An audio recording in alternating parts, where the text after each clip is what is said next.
Oi, you know what time it is? You're tuned in listening to Drive That Aussie Metal Guy. Make sure to hit that like and subscribe button so you don't miss any of his content when it drops. And remember, stay brutal, you mad dogs. Roof! G'day, how you all going? It's Drive That Aussie Metal Guy here with Crank.com. So tonight, wherever you are in the world, it's a great pleasure to get to have a chat with the iconic frontman, Max Cavalera, who has once again teamed up with his brother Iggor to revisit the groundbreaking early albums and definitely favourites of mine, Morbid Visions, Bestial Devastation, and Schizophrenia. Re-recording these seminal albums with a new level of intensity. They've also captured the raw, youthful energy that defined their early sound, and they are gearing up to bring these classic tracks to Australia in January of 2025. Cheers for catching up with you, Max. This is an absolute pleasure, mate. Thanks for having me, man. No. How do you stay motivated, man? You're always doing something. You're always busy making something, coming back to something, touring somewhere. How do you keep that level of motivation, man? That's the only way it works with me. I gotta stay busy. You sleep when you're dead. Like I can not think of a better way to start the year than Australian tour. That's great. When I heard about this show, I was super excited, and then I realized that I think it's one of the first times I actually get to start the year with the Australian tour. So that kicks off right away. It opened the floodgates for the rest of the year, man. It's gonna be a great metal year for all of us. Um, like you said, those three records are amazing, groundbreaking, uh, pioneer records out of the extreme metal scene, and I get to bring them over to Australia with my brother, with my son Igor, with Travis. Yeah, I'm just busy, always busy as hell. Of course, I got all these projects: Killer Be Killed, Go Ahead and Die, Nail Bomb, Soulfly. I'm actually writing Soulfly right now, working on new Soulfly, but we are very excited for Australia. It's gonna be a great nostalgic time to play those records down there. It's gonna be great. Yeah, well, as you mentioned, it is going to be great. And also bringing these albums to new fans as well. I remember when these come out, and Schizophrenia was a huge album for me, as you know, as most fans of your music were, but also your Soulfly stuff, your Nail Bomb. My first tattoo ever, Max, I went and got Soulfly done up the top of my arm, mate. So, being Nice. able to bring your music, and you guys have always had this love for Australia as well. You've always come here, you've always toured and caught a whole lot of Australia as well. Is there anything that like you have to do when you get down under here?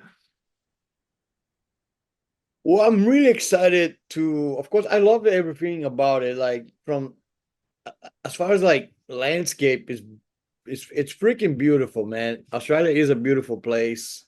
You guys are blessed with nature and an amazing, vibrant cities like Melbourne, Sydney, and an amazing metal community. I feel every time I'm down there, it gets better and better. I mean, you guys made the whole world jealous from being the only place that Killer BQ ever play live.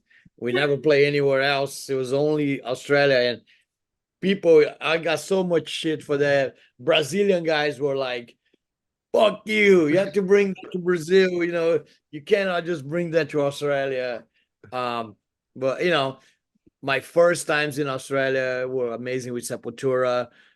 My first time with Soulfly was fucking incredible, man. The big day out. I Talking was there, about, dude. I still yeah, got my ticket. I seen you guys in Adelaide, man. That just fucking blew me away, eh? yo, that video, I watched that video the other day on YouTube.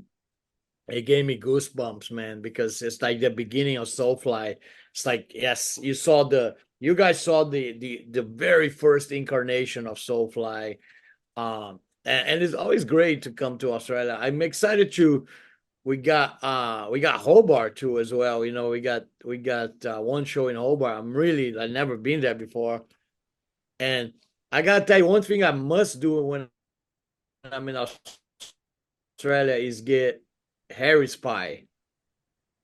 the tiger pie, Yep. which is I think it's in Sydney, right? Yeah. Oh That's yeah. like mandatory. That's mandatory. We got to I, go to the cable car, and go and get a pie, get a Harris pie. I've seen that. I have noticed, man. Every time he's come over, he's kind of hit that as well. It has to be done as well. I do got to ask, what inspired you and Igor to come back and We should have revisit? just put on a. We should have just put on a rider. I You know, know, right? We need these pies, dude. gotta be in the dressing room where we don't play. Exactly. I don't think it would be a problem for him to do that for you as well. So, what did inspire you to kind of revisit and kind of re-record these early albums? Because you've done an amazing job, and kind of there would have been, I suppose, some challenges to kind of capture that raw energy while bringing in these modern, beefier production techniques, which you've managed to tick on all boxes as well. Right. I mean, it was a big process, but I think the main reason we were playing the stuff live with Igor, and we saw the reaction of the fans, and we were like, I always had a kind of like not a beef with the album, but a bit of a frustrated relationship because I know that the records were really good, but we didn't have any money and we had bad engineers and bad studios. That's why they did not sound good. Of course, there's a charm about the original, but I was always really curious about what would be cool if we re-recorded with a real sound, with a real guitar sound that is heavy, crunchy, an amazing drum sound. And that's how we did it. I think, like the main thing, we kept the original spirit, man. That's the key. And I think that's like I think sometimes people do this re-recording and they forget that. And that's a cardinal sin, to forget the original spirit of the recording, because the original is angry and is fast and is brutal, and we kept those three things. It's modern, but it has the anger, the brutality is all there. So I think that's kind of like something that we did on purpose, because we treat those things as fans. We treat them as we wanted to hear them as fans. Yeah, they were absolutely beefy as hell. As you said, like the production, like those albums are iconic. Yeah, you listen to them back then now, but like you said, sometimes you listen to these re-recordings and you're like, but all the comments I've seen from these and from what, me being a fan myself, I love what you have done with these. You have captured that raw energy you had then, but you've also stepped it up with that production as Yeah. well that has really brought something extra to these albums and really caught that. You can hear it with those early albums, like you were going for that death thrash sound, but like hearing it with these redone albums, you've really caught kind of the essence of what you were working towards then as well. Right, which is the point of it. I think like we improve on the original. That's what I'm trying to say. I Yep. think like, and to me as a musician, we had the chance to do that. We had the opportunity. It'd be um it'd be a waste not to do it. And I think we took all the necessary steps to make sure that, yeah, it stays true to the original, just with a better sound. And by better sound, I don't mean like, because it could have easily, like, you could actually easily do that with AI and computers, and you can make a clone of the record, but we'll have no soul. So what we did was, actually, we didn't really use too much technology on these re-recordings, and it was cool because we were in a beautiful studio full of real high-tech shit, and we didn't use any of it. I was like, nah, let's record this old school. Like, let's record this the old way, but with a better sound. And I didn't use any like Pro Tools for tracking guitars. I play all the riffs. Like, I don't care. Like, we're not flying these riffs in a Pro Tools. No, I'm playing the whole thing, and I'm singing the whole thing. Igor's playing the drums. By the way, those are all live drums that we track it together, me and him playing together. So that's why I think we kept the energy and the spirit of the original. And now playing live, especially with the band that we have with my son Igor, Amadeus, and Travis, the young guys that bring that young blood, the young energy. It's like perfect combination, you know. Like you have me and Igor, the old guys, and you have the new guys with all the fire that they bring. It creates just an awesome chemistry. Yeah, it definitely does. Were there any major challenges you kind of faced when you were re-recording these at all, or did they come out fairly easy? Yeah, I mean, mostly how to it was kind of weird things. Like Schizophrenia was a funny one because I was like very intrigued to play a little faster than the record, because I was watching some live videos where we played them faster and they sounded really cool faster, especially stuff like To the Wall and Septi Schizo. So we re-record them faster on purpose. So it's a bit faster than the original. But it's kind of like you don't want to. I mean, the main struggle was the temptation to try to change too much, and I Yeah. think we had to resist that, because I think like the songs are killer the way they are. There's no need to change them. And I think if we start changing that, that's when you fuck it up. That's when you ruin shit. So you have to really, really be disciplined to stay focused on the original. Don't change it, but play them better and record them better. And I think we did that. I think it pays tribute to the original, but it improves on the original. Yeah, and also with the artwork, exactly the same thing. It pays tribute to the original, but it also improves on the original. Who done all the artwork for them covers? Because they were just unreal, dude. Yeah, so again, same kind of thing. The covers were done by unknown guys. The Bestial Devastation was a friend of ours that made it, a guy that used to paint shirts for us. Morbid Vision, it was actually a guy that worked with cars. He was spray painting cars, and he never done a metal album in his life. And Schizophrenia, I actually have the original Schizophrenia that one of our friends painted for us. We end up not using his, and we went with somebody else. But it's still, when you look at the original Schizophrenia, it's a bit like, you know, you can tell it's not a badass artist. And now he had the chance to do it with Ellie Run, and Ellie Run is a master of painting. And yeah, the result is amazing. Like we actually joke because on the original Morbid Visions, the devil is cross-eye. He has his eyes is crossed. Yes. So now the devil actually, he looks badass now. He looks evil now. And He doesn't need on glasses like what I've got.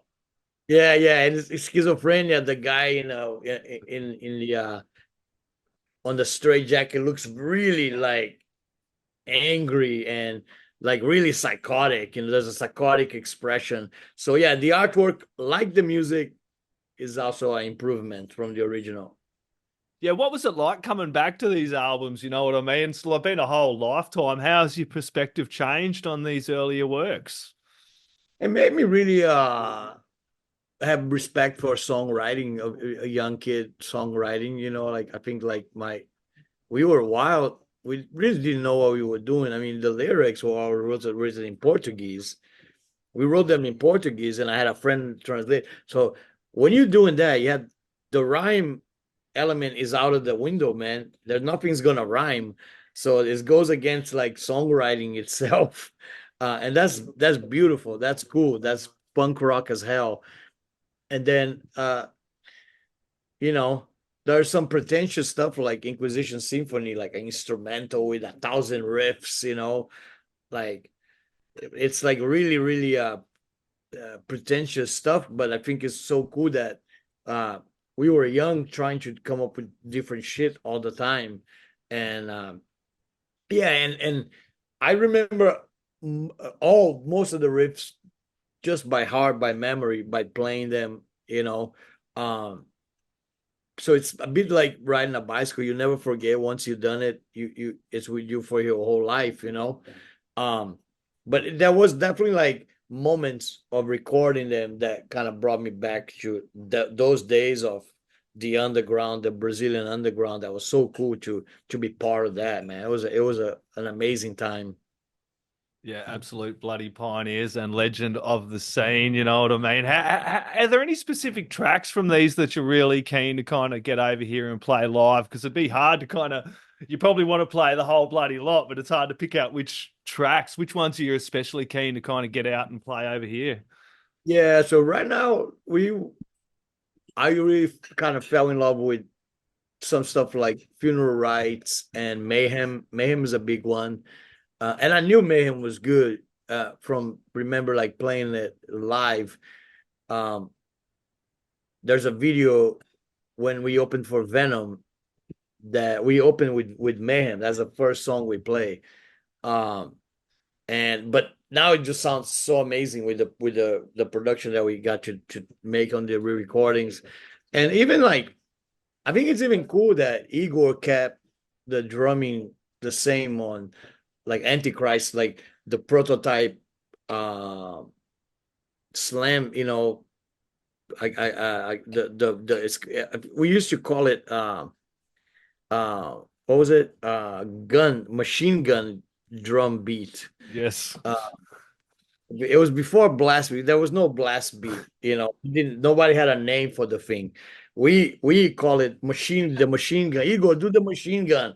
Ta, ta, ta, ta, ta, ta, ta, ta, ta, you know, because it sounds like a machine gun. And it's cool that he kept the original way of playing on when we re-recorded. You know, he didn't try to update it with a blast beat like Napalm Death blast beat, because I think that would have been a mistake. Because there's something cool and really kind of like innocent about the original idea that he came up with for that song on the spot. You know, so we kept those original ideas. Oh yeah, it definitely came out really bloody well. Can you tell me a little bit about kind of looking back, like you did kind of briefly mention, like the approach to songwriting? How has that kind of changed and evolved over the years? Because it definitely, you probably would have noticed it, as you said, like looking back at some of the stuff then, those albums compared to now, yeah? Well, I still write the same. Like Yep. I never learned how to read music, so I don't you know, I don't know how to read music, and I write exactly the same as I did when I made those records. It's just like grabbing my guitar, whatever riff sounds good. Is I don't even know what tuning those things are. Like I don't care for that.